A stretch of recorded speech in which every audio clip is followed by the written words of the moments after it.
کربلا کا دوسرا دن 2 محرم، ایک دردناک اور جذباتی داستان۔ سورج اپنی پوری شدت کے ساتھ تپ رہا تھا، صحرا کی ریت آگ کی مانند جل رہی تھی۔ اسی دن امام حسین علیہ السلام کا قافلہ کربلا کی سرزمین پر پہنچا۔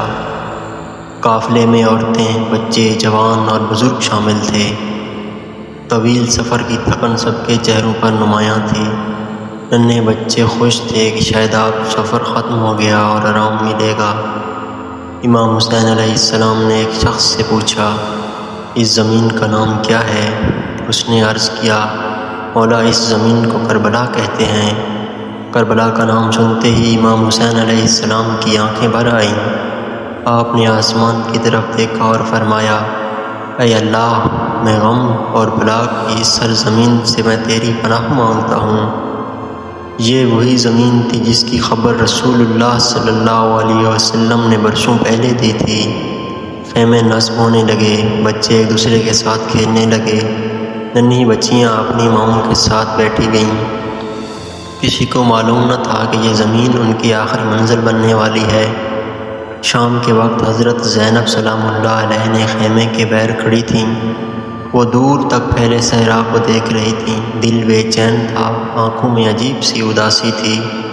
اسی دوران ایک ننھی بچی دوڑتی ہوئی آئی اور بولی، پھوپھی جان، ہم یہاں کتنے دن رہیں گے؟ حضرت زینب سلام اللہ علیہ نے بچی کو گود میں اٹھایا، اس کے ماتھے کو چوما اور آنکھوں میں آنسو چھپا کر مسکرا دیں۔ رات ہونے لگی، صحرا کی خاموشی دل کو ڈرانے لگی۔ آسمان پر ستارے چمک رہے تھے، لیکن اہل بیت علیہ السلام کے دلوں میں ایک انجانا غم اتر رہا تھا۔ حضرت عباس خیموں کے گرد پہرا دے رہے تھے۔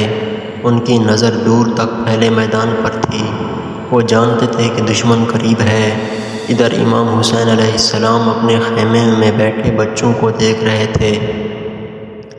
ایک چھوٹا سا بچہ آیا اور معصومیت سے بولا، بابا کیا ہم کل مدینہ واپس جائیں گے؟ مجھے نانا کا شہر یاد آتا ہے۔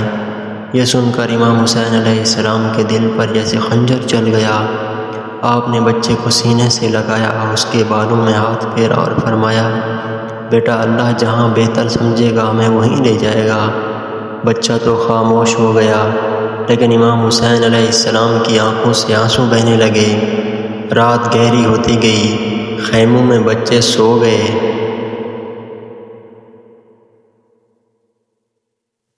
خیموں میں معصوم بچے سو گئے۔ کوئی اپنی ماں کی گود میں تھا، کوئی اپنے والد کے سینے پر سر رکھ کر سویا ہوا تھا۔ امام حسین علیہ السلام خیموں سے نکلے اور تنہا میدان کربلا میں چلے گئے۔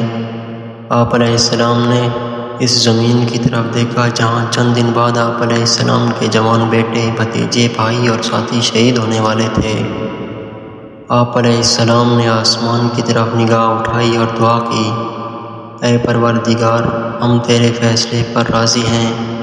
ادھر خیموں میں حضرت زینب علیہ السلام جاگ رہی تھیں۔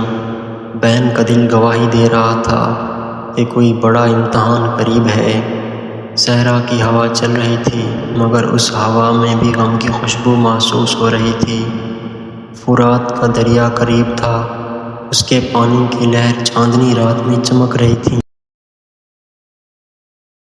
معصوم بچوں کو کیا خبر تھی کہ چند دن بعد یہی پانی ان کے لیے بند کر دیا جائے گا۔ انہیں کیا معلوم تھا کہ سکینہ علیہ السلام پانی مانگیں گی، علی اصغر علیہ السلام پیاس سے تڑپیں گے، اور مائیں اپنے بچوں کی خشک ہوتی ہوئی زبانیں دیکھ کر بے بس ہو جائیں گی۔ 2 محرم کی وہ رات خاموشی سے گزر گئی۔ خیموں میں سونے والے معصوم بچے نہیں جانتے تھے کہ ان میں سے بہت سے لوگ چند دن بعد دنیا میں نہیں ہوں گے۔ کسی کو کیا خبر تھی کہ یہ ریت خون سے رنگ دی جائے گی، یہ صحرا آہوں سے گونج اٹھے گا، اور کربلا قیامت تک مظلومیت کی علامت بن جائے گا۔ وہ رات ختم ہوئی، مگر آنے والے دنوں کا درد ابھی بھی باقی تھا۔